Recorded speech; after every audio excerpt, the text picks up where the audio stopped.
Hey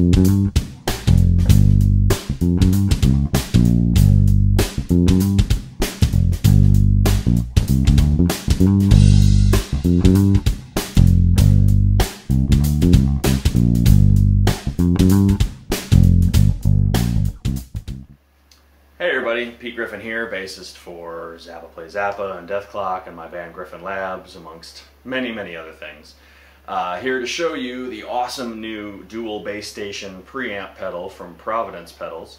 It's a really, really cool, useful device that lets you either balance the tone and volume of two different basses, or it can be used as a separate EQ pedal for a single bass. So it's a really, really useful thing, and it sounds great, which is, of course, what we're going for here. So I'll show you some of the details of it right now.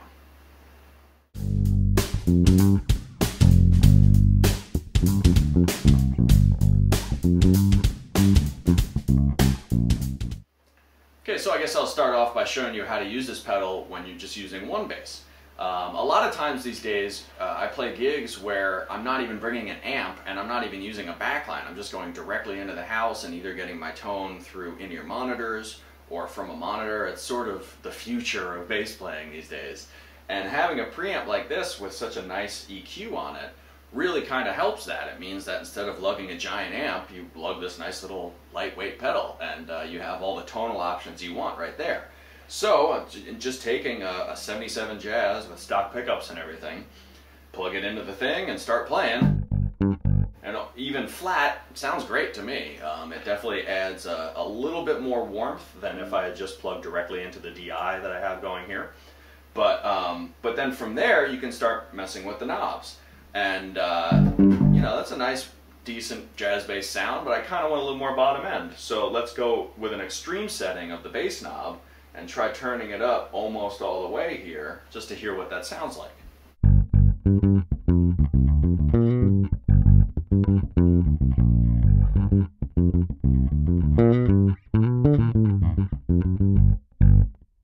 Really kind of nice, even for such an extreme setting on a bass knob. I'm not usually one for turning knobs to extreme settings on an amp or on a bass or on a preamp or anything like that, because I think you should, the sound should be in the bass and in your fingers. But for something like that, it's still kind of nice even at a higher setting, but then you just kind of dial it back and it gives you a little bit more bottom end presence and it sounds good. Next, I always have issues with students where they say, hey, I've got my amp up all the way and or I can't turn up anymore because the sound guy's going to yell at me, but I still can't hear a note I'm playing. So I always tell them, don't mess with the bass knob on your amp to try to hear yourself better. Mess with the mid-range knob, and that's really where you're going to find your own personal kind of sound, and you can mix it against the kick drum a little better, or some low keyboards, or some down-tuned guitars that might be getting in your way. You got to find that mid-range frequency where nobody else is, and then that's where you occupy, and that's how you can kind of stick out in the mix a little better. Where this pedal helps that is not only does it have a mid-range knob, it has a mid-range frequency selector. So if you want kind of more of an old school, low-mid kind of warm sound, you turn the mid-range frequency selector knob down and then turn the actual mid-range knob up. So once again, we'll go a little extreme just to hear it, but here's a lower mid kind of sound.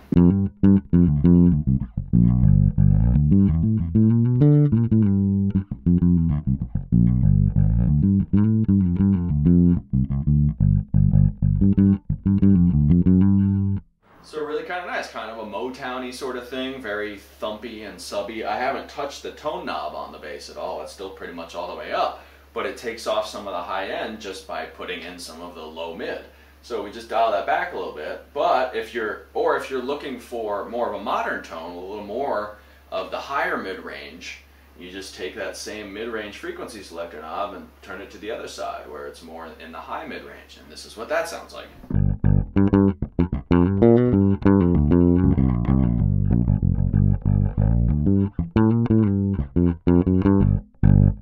So a little more finger attack, a little more growl to it, a little kind of grindier tone.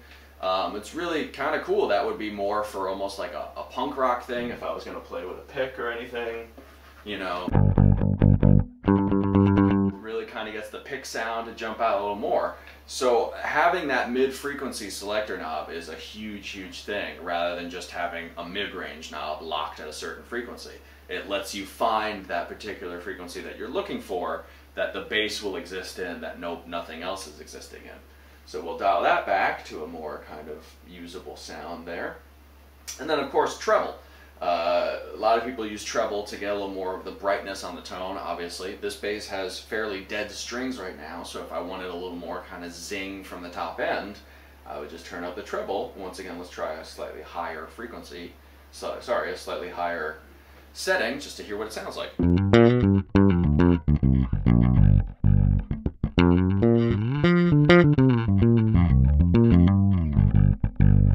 So once again, even at a higher setting, it's not harsh sounding, it's not too clicky, but it gives you more of that sort of string noise, a little more of the high end. That's what treble does. So once again, dial that back to a sort of more usable sound, and then just with a few tweaks of the knobs, I've got what I think is a pretty great jazz bass tone directly into the system here.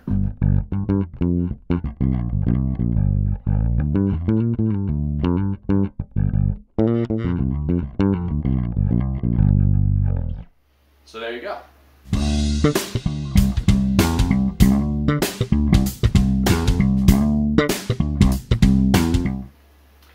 Now, when you're using this pedal with just one bass, what's really great about having the second channel is you can have a completely different setting ready to go right there at your foot.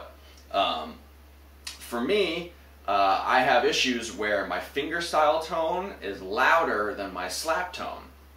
So a lot of times I'll use an EQ pedal or a boost pedal or something like that just for when I switch to my thumb stuff, so that it pops out a little more and has a little better EQ. Here I can do that all right here, all in the same pedal that I'm using for my same basic tone. So it's already doing two things at once and taking the place of what would have been another pedal on my pedal board. Pretty cool.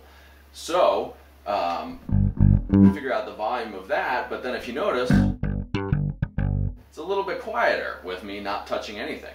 So if I take that same tone I've got here and turn up some bass and some mid, a little bit of treble, maybe a little more treble, put the mid-range knob a little higher, and then just add a little more volume, I hit the button,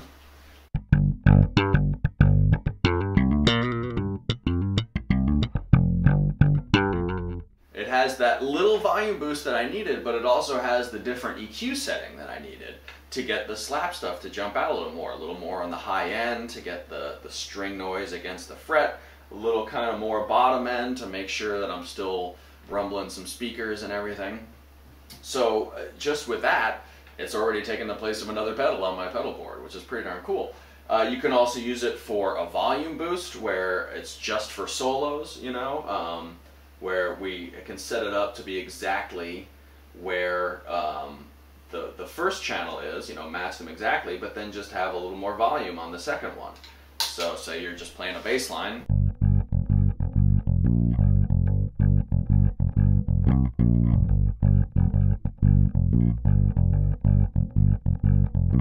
And then suddenly it's solo time.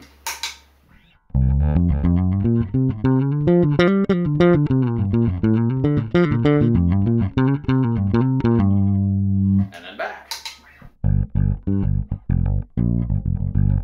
So, having that extra little volume boost helps you kind of jump out for your solo a little more, and it means you have to rely on the sound guy less, knowing your songs and knowing that a bass solo is coming up, because a lot of times bass solos are short, and by the time the sound guy notices that you're soloing, it's already halfway done and he's got the slider up just for your last big riff. This way you kind of go, hey, I'm soloing, check it out. So it's useful for that too. There's also some cool stuff where you can do where you can almost use it as a special effect where you get sort of a lo-fi tone where you have your, once again, you have your main channel set up regularly, but then you do some extreme stuff on the second one where you can like maybe take out some bass and have it be a little more kind of you know, telephone voice sort of thing. So here's the regular sound, and then here's the second channel. So just by taking out the bass, yes, it's not the greatest bass tone, but if that's what a certain part of your song calls for, it's kind of cool to have that option. You can also, you know, then have it be a little more in the low mids and crank that, and then less treble.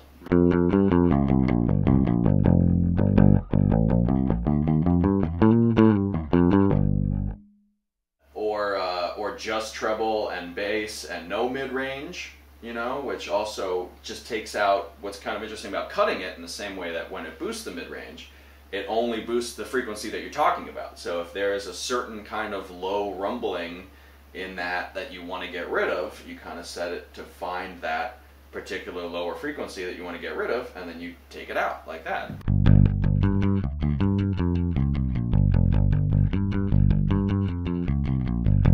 And so that gives you more of that kind of scooped EQ where there's a big bump on the bottom and a big bump on the top, but not really in the mid-range. Also a very usable tone, and also all just within one pedal. Pretty darn cool.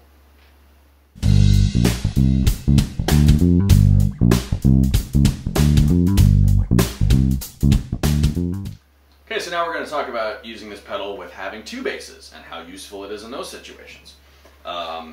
What's really great is it has two separate inputs. It also has a tuner out, so you can have it running to a tuner the whole time, which is a trick I use when I'm playing fretless, where I basically leave my tuner on always, and on some of the longer notes I'll cheat and I'll look down and make sure I'm in tune, rather than just having the tuner on when you're bypassing the signal.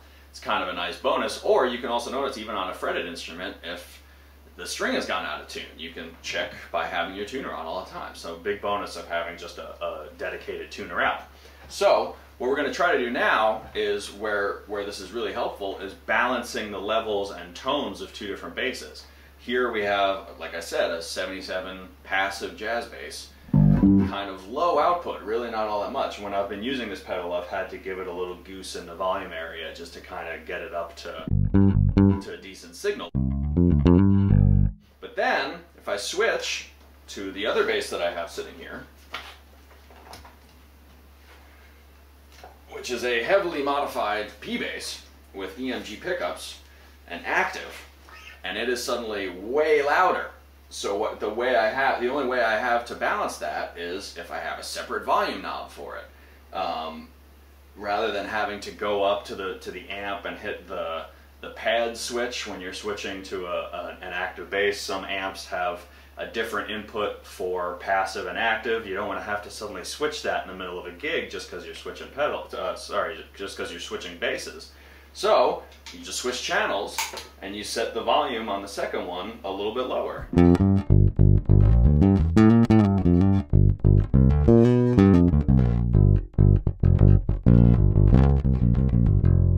That still might be actually a little bit hotter than the last one, so I'll turn it down a little bit more. Because it's active pickups, it's a little more thumpy on the bottom, so you notice I don't have to have as much bass. These strings are a little newer, so if I was going to be trying to match the tones a little more, I could roll off the treble a little bit, and maybe even roll off some of the high mids.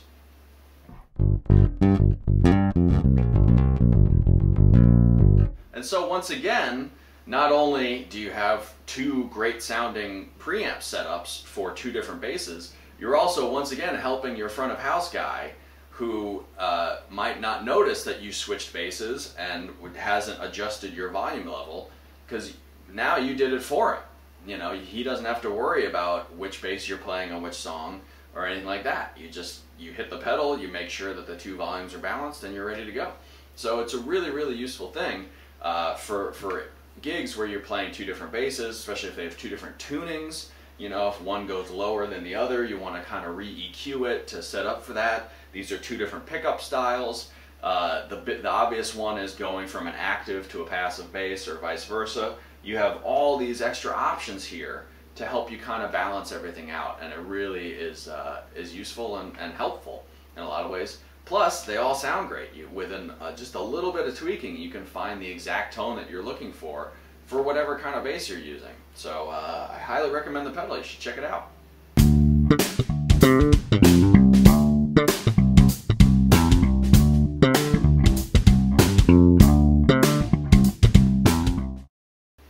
So now we're just going going to go into how the mid-range frequency knob works. It goes from 150 hertz to 1K, so it's pretty wide sweep. So you can really kind of mess around with it and find your specific thing in here. So I'm going to play it while a magical hand twists the mid-range knob, and you can hear all the different frequencies. It almost sounds like a wah pedal, which is kind of cool. So check it out.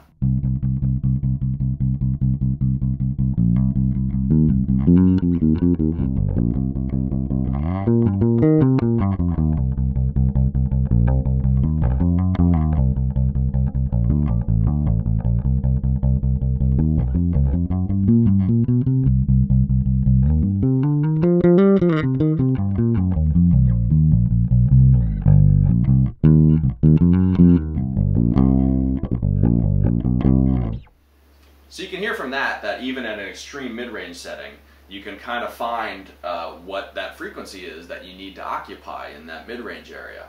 Once again, very, very, very useful and very musical. Like, none of these settings are so extreme that I would never use them. I can see a possible usage for pretty much everything I've shown you so far. So that's always a bonus. Like, yes, it's nice that pedals can do extreme things, but if you're never going to use it, what's the point? So a pedal like this is, I keep coming back to the word useful, because not only would it replace other pedals on my pedal board, but it sounds really good for everything it does. So that's once again a big bonus of having such high quality components in it. And even though it's not necessarily a handmade pedal, I think this is better off because you're not getting something that might not sound like the one that they made before it. They've really nailed it with the parts that they've used and inside the pedal as well as on top of it, and the whole idea behind it. Another quickie little feature that this has is, it seems pretty normal, but it has a nice dedicated mute switch, which is nice and clean.